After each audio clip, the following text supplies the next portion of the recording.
কেন্দ্রীয় নেতৃবৃন্দ, নারায়ণগঞ্জ জেলা এবং মহানগরের দায়িত্বশীল বৃন্দ, জেলা এবং মহানগরের অবস্থান বিভিন্ন উপজেলা শাখা, ইউনিয়ন শাখা, ওয়ার্ড শাখা, আমার প্রাণপ্রিয় দায়িত্বশীল ভাইরা, সহযোগী সংগঠন সমূহের দায়িত্বশীল বন্ধুগণ, আগেই বলা হয়েছে যে আজকে এখানে আমাদের কোনো বক্তব্যের মজলিস না। আমরা সুনির্দিষ্ট একটা লক্ষ্য এবং টার্গেটকে সামনে রেখে একটা উপলক্ষকে কেন্দ্র করে আমরা এখানে জমা হয়েছি। আলহামদুলিল্লাহ, এই চলমান যে রাজনৈতিক প্রেক্ষাপট, যেই রাজনীতির মধ্য দিয়ে বাংলাদেশ অতিক্রান্ত হচ্ছে, সেই রাজনীতিতে আমাদের সংগঠন বাংলাদেশ খেলাফত মজলিসের ভূমিকা, বাংলাদেশ খেলাফত মজলিসের বর্তমান অবস্থান, এর সবটাই আমাদের সামনে পরিষ্কার। সময়ের সঠিক সিদ্ধান্তের মাধ্যমে বাংলাদেশ খেলাফত মজলিস আজকে বাংলাদেশের জাতীয় রাজনীতিতে একটা গুরুত্বপূর্ণ ভূমিকায় অবতীর্ণ হয়েছে। এখন বাংলাদেশের জাতীয় রাজনীতিতে একটা ডাইভার্সন চলছে। খুব খেয়াল করবেন, বাংলাদেশের জাতীয় রাজনীতিতে একটা ডাইভার্সন হয়েছে। ডাইভার্সন মানে হলো যে একদিকের মানুষ আরেক দিকে যাচ্ছে, এরকম একটা জাতীয় রাজনীতিতে বড় ধরনের ডাইভার্সন হচ্ছে। বিগত যে নির্বাচনটা হয়েছে, ত্রয়োদশ জাতীয় সংসদ নির্বাচন, এই নির্বাচনে ভোটার অনেক ওলট পালট হয়েছে।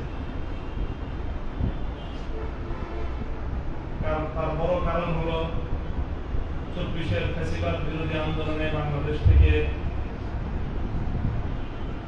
যে অশুভ শক্তি উৎখাত হয়েছে, পতন হয়েছে, তাদের তো বাংলাদেশে একটা ভোট ব্যাংক আছে। তারা রক্ত মাংসে ওই ফ্যাসিবাদী দলের কর্মী, নেতা কর্মী যুগের পর যুগ ধরে, কিন্তু তাদের 15 বছরের অব্যাহত অপকর্মের কারণে তারা নিজেদের অপকর্ম করে, নিজেদের অপকর্মের মাধ্যমে বাংলাদেশের রাজনীতি থেকে তারা উৎখাত হয়ে গেছে। অন্য কেউ করে নাই। আসলে মূলত তাদের অপকর্মই আজকে তাদের এই পরিণাম দেখে এনেছে। এখন তারা খুব সহসাই বাংলাদেশের রাজনীতিতে আবার ফিরে আসতে পারবে মনে হয়।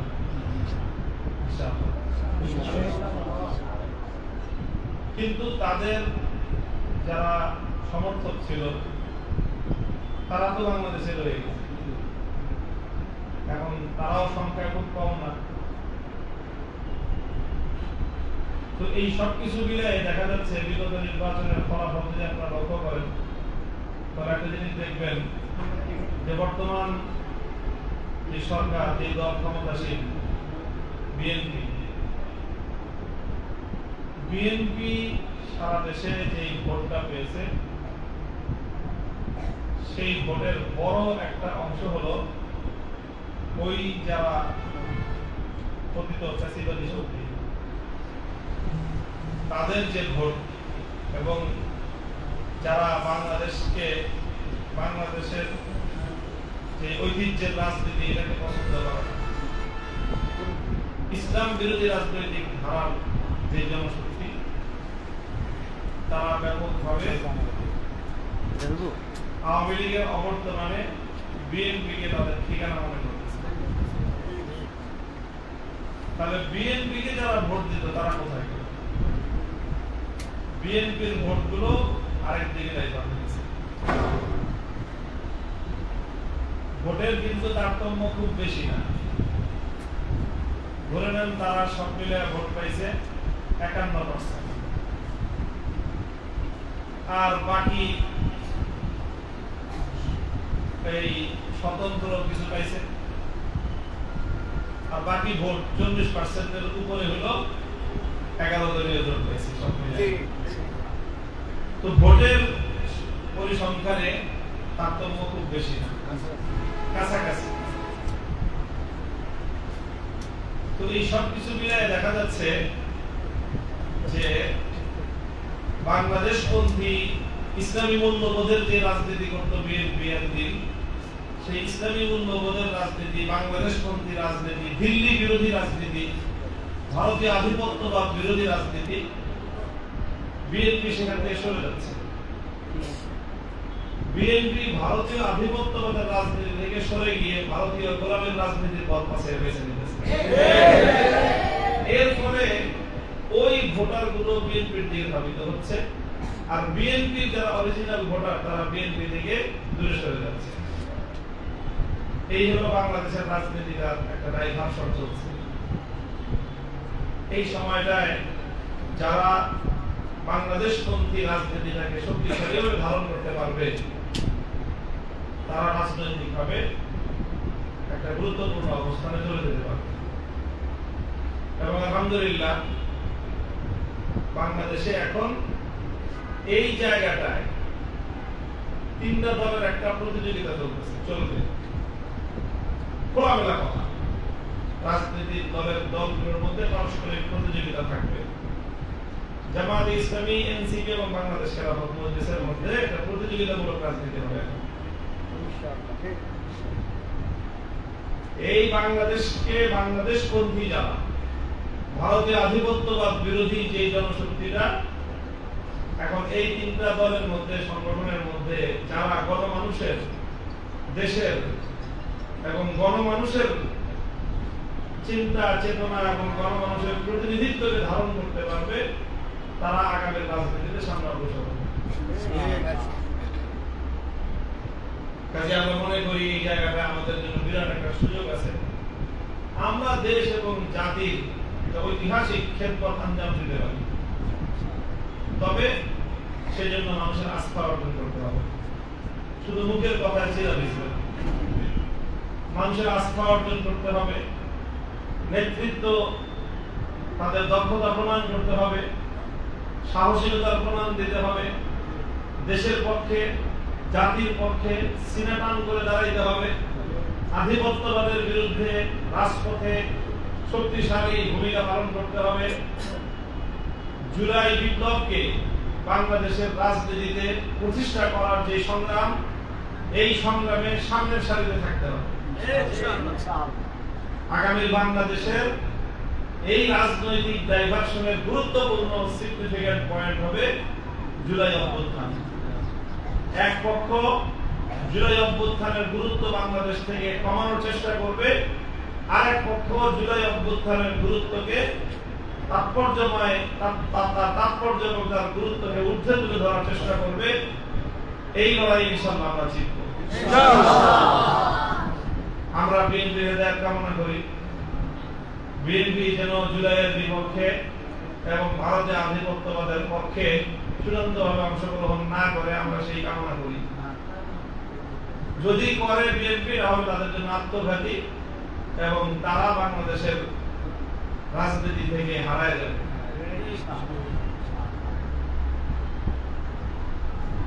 কাজেই আমার এখন প্রসঙ্গ অন্য বিএনপি, আওয়ামী লীগ, জাতীয় পার্টি, জামাত ইসলামী, এনসিপি না। আমার আলোচ্য বিষয় হলো বাংলাদেশ খেলাফত মজলিস। আমরা ইতিমধ্যে একটা বিষয় আলোচনা করেছি, সেটা আমি আজকের এই সাংগঠনিক দায়িত্বশীল সভায় আপনাদেরকে বলে দিই। বাংলাদেশ খেলাফত, আমরা যেহেতু এখন গণমানুষের ব্যাপক সাধারণ জনগণের একটা প্ল্যাটফর্মে নিজেদেরকে প্রতিষ্ঠিত করার যে সংগ্রাম, এটাকে অব্যাহত রাখতেছি। তো বাংলাদেশ খেলাফত মজলিস, এটা নামটা অনেক লম্বা, অনেক সাধারণ মানুষের জন্য মুখস্থ করা কঠিন হয়ে যায়। এই জন্য বাংলাদেশ খেলাফত মজলিসের নামের পাশাপাশি আমাদের যে সংক্ষিপ্ত এর যে প্রতিশব্দ বিকেএম। বিকেএম শব্দটাকে আপনারা আস্তে আস্তে ব্র্যান্ডিং করবেন। বাংলাদেশ খেলাফত মজলিস বিকেএম। ইনশাআল্লাহ আমরা আশা করি যে আগামী বাংলাদেশের আমাদের যে ধারা, এই ধারাগুলোর মধ্যে আমাদের ঐতিহ্যের যে ধারা আছে রাজনীতিতে, এটা হাফিজ হুজুর রহমতুল্লাহ আলাইহি 1981 সাল থেকে 2025 সাল, বিগত 2026 সাল চলছে। বিগত 40 বছরে 45 বছরে আমাদের মধ্যে অনেক বিভক্তি আসছে, অনেক ধারায় উপধারায় আমরা বিভক্ত হয়ে গেছি। আবার সব ধারা উপধারা সামনের দিনে এক মোহনায় এসে মিলিত হবে এবং বিকেএম বাংলাদেশ খেলাফত মজলিস আগামী বাংলাদেশে জাতীয় রাজনীতিতে অত্যন্ত গুরুত্বপূর্ণ প্রভাব সৃষ্টিকারী একটা সংগঠনে পরিণত হতে যাচ্ছে।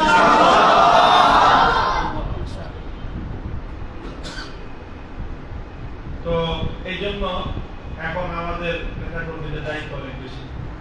আগামী 24 তারিখ যেই গণসমাবেশ, গণভোটের রায় কার্যকর করার দাবি, আমি তো বললামই আগামী বাংলাদেশের রাজনীতির গতিপথ নির্ধারণের ক্ষেত্রে এই জুলাই সনদ, জুলাই অভ্যুত্থান, জুলাইয়ের চেতনা বাস্তবায়ন, এটা হবে অন্যতম মাইল ফলক। কাজেই এই জায়গাটায় একেবারে আমরা গত জাতীয় নির্বাচনের বেশ আগে থেকে জুলাই বিপ্লবের প্রশ্নে একবারে চূড়ান্ত ভাবে আপসহীন ভূমিকায় আমরা অবতীর্ণ হয়েছি। এই প্রশ্নে আমরা আমাদের কোনো ছন্দপতন নাই, আমাদের কোনো ধারাবাহিকতার সংকট নাই। আমরা সেই যে জুলাই সনদ বাস্তবায়নের দাবি নিয়ে রাজপথে আন্দোলনে নেমেছি, সেই আন্দোলন থেকে পর্যায়ক্রমে আমরা গণভোটের দাবি আদায় করেছি। তারপরে সেই গণভোট যেন জাতীয় নির্বাচনের আগে হয়, সেই দাবি নিয়ে আমরা মাঠে নেমেছিলাম। কিন্তু বিএনপি এবং অন্তর্বর্তীকালীন সরকারের মধ্যে থাকা ঘাপটি মেরে থাকা বিএনপির দোসর যারা ছিল, তাদের যোগ সাজসে গণভোট এবং জাতীয় নির্বাচন একদিনে করা হয়েছে। আমরা তখন বলেছিলাম যে গণভোট যদি একদিনে করা হয় তাহলে বিএনপি সরকারিটা করবে। তখন আমাদেরকে বলা হয়েছে যে না, গণভোট এবং জাতীয় নির্বাচন একদিনে, মানে আগে অল্প সময়ের ব্যবধানে করার বাস্তবতা নাই। কিন্তু আমরা তখনই বুঝতে পেরেছিলাম যে এই দূরভিসন্ধি তাদের মনের মধ্যে আছে। এবং আজকে দিবালোকের ন্যায় পরিষ্কার, যখন তারা গণভোট এবং জাতীয় নির্বাচন একদিনে দাবি করেছিল, তখনই তাদের মনের মধ্যে সরকারি ছিল। তো কাজেই সেই দাবি, আমাদের দাবিতে যখন যৌক্তিকতা ছিল, আজকে বিএনপি গণভোটকে প্রত্যাখ্যান করে আমাদের সেই দাবির সত্যতা প্রমাণ করে দিয়েছে। এরপরে আমরা সেখান থেকেই নির্বাচনী আমরা ঐক্য গড়ে তুলেছি, 11 দলীয় নির্বাচনী ঐক্য, এবং সেই নির্বাচনী ঐক্যের মাধ্যমে আমরা বাংলাদেশে ত্রয়োদশ জাতীয় নির্বাচনকে আমরা এটাকে মোকাবেলা করেছি এবং জনগণের ব্যাপক আমরা সমর্থন লাভ করেছি, ইলেকশন ইঞ্জিনিয়ারিং এর শিকার হয়েছি। এই কারণে বাংলাদেশের মানুষের ব্যাপক সহানুভূতি আমাদের প্রতি আছে, মানুষের ব্যাপক সহানুভূতি আছে আমাদের প্রতি।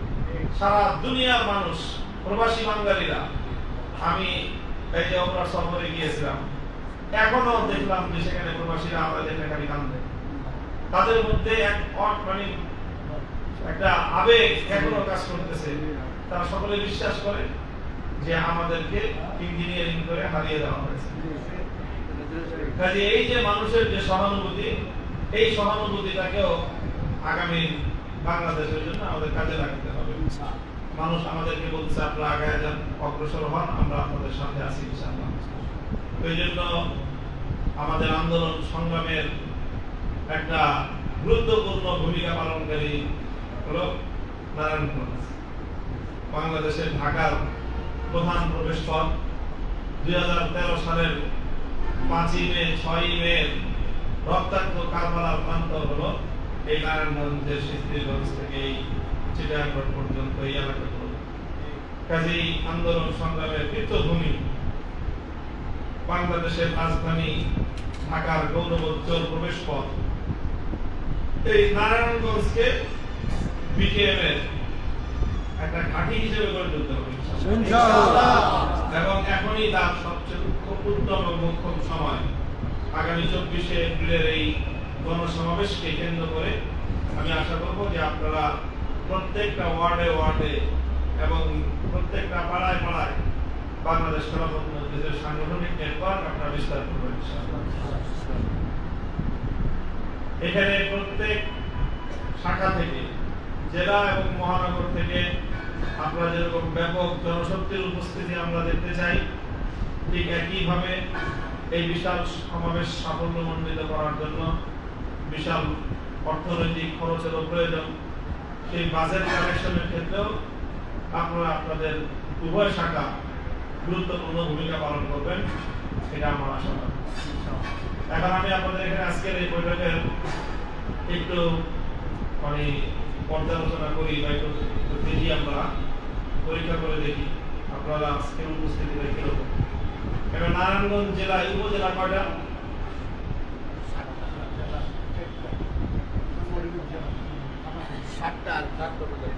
7টা উপজেলা। আচ্ছা, কোন কোন উপজেলা? সোনারগাঁও। সোনারগাঁও কারা আছেন? তারপরে সোনারগাঁওয়ের পরে গাড়িহাজার আছেন। আচ্ছা, সোনারগাঁও 2500 বসেন। আপনার এই সব এত মানুষ সোনারগাঁও। আপনারা আগামী 14 তারিখের সমাবেশে কত লোক নিয়ে যাবেন বলেন? সোনারগাঁও আর সভাপতি স্যার বসেন।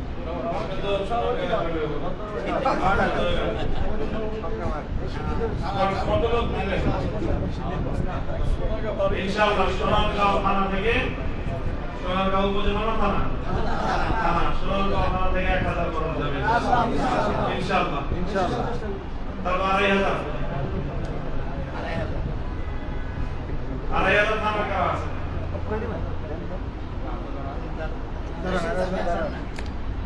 2500 থানা তো আপনার মাত্র 2 জন।